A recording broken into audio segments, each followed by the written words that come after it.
নম্বর প্রশ্ন আসছে যে রোজা রাইখা নখ, চুল, গোঁফ ইত্যাদি অন্যান্য অঙ্গের পশম কাটা যাবে কিনা? হ্যাঁ, আপনি সমস্ত অঙ্গের পশম কাটা যাবে, নখ কাটা যাবে, মোষ কাটা যাবে, চুল কাটা যাবে। তবে সতর্কতা অবলম্বন করতে হবে যেন আপনার এগুলাকে কাটতে গিয়া নিজের থেকে রক্ত বের না হয়, কারণ রক্ত বের হয়ে গেলে রোজা মাকরুহ হয়ে যাবে। তারপরে ৫ম নম্বর প্রশ্ন করেছেন যে হুজুর আমাদের যে ডায়াবেটিস রোগ আছে তো ইনসুলিন নিতে হয়, না হলে তো রোজা রাখতে সমস্যা। হ্যাঁ, আলহামদুলিল্লাহ, ইসলাম আপনাদের জন্য সহজ করে দিয়েছে।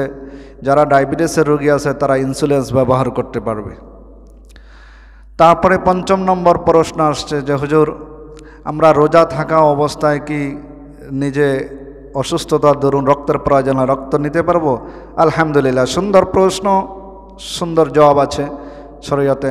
আপনার রোজা থাকা অবস্থায় নিজের শারীরিক দুর্বলতার জন্য যদি অসুস্থ হয়ে যান সেক্ষেত্রে রক্ত দিতেও পারবেন, রক্ত নিতেও পারবেন, কোনো প্রবলেম নেই। তবে হ্যাঁ, নিজেকে শরীরকে এবং বেশি শক্তিশালী করার জন্য যদি হয় রক্ত নিতে হয় সেক্ষেত্রে নেওয়া যাবে না। হ্যাঁ, যদি আপনি অসুস্থ হয়ে যান, আজকে যদি আপনি রক্ত না নেন তাহলে আপনার রোগ বেড়ে যাবে, সেক্ষেত্রে আপনি রক্ত দিতেও পারবেন, মোমর শরীরকে রক্ত নিতেও পারবেন। তারপরে আসেন, অনেকেই বলে যে হুজুর রমজান মাসে কি আমরা খুশবু ব্যবহার করতে পারবো? আল্লাহ নবী সাল্লাল্লাহু আলাইহি ওয়াসাল্লামের বড় একটা সুন্নাত, এই সুন্নাত। হ্যাঁ, রোজা থাকা অবস্থায় আপনি খুশবু ব্যবহার করতে পারবেন। আলহামদুলিল্লাহ, যারা প্রশ্ন করেছেন থ্যাংক ইউ, তাদেরকে অনেক অনেক মোবারকবাদ। তারপরে প্রশ্ন আসছে হুজুর রোজা থাকা অবস্থায় কি পেস্ট দিয়ে দাঁত মাজতে পারবো?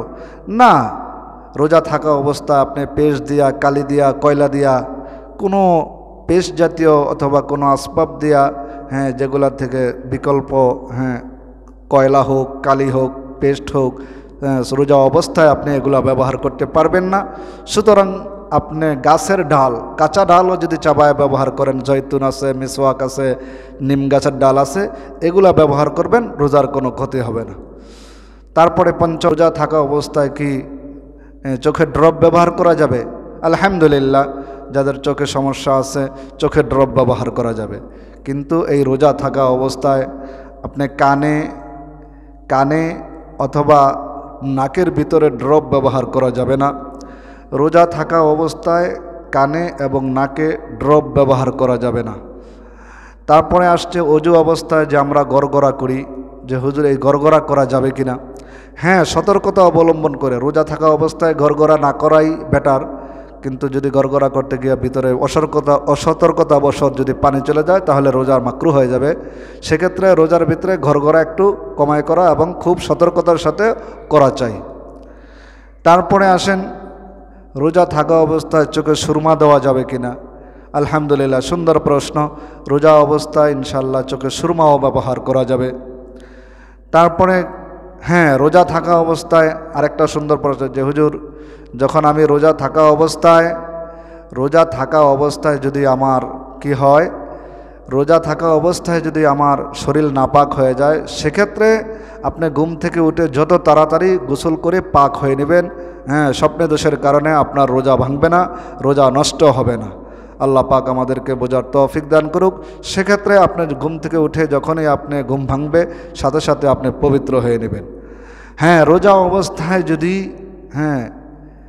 আবার আরেকজন প্রশ্ন, রোজা অবস্থায় স্ত্রীকে আদর করা যাবে কিনা? হ্যাঁ, রোজা অবস্থায় স্ত্রীকে আদর করা যাবে, সব করা যাবে, কিন্তু সেক্ষেত্রে আপনি এমন কাজ করা যাবে না যেটা দ্বারা আপনার শাহওয়াত চলে আসে।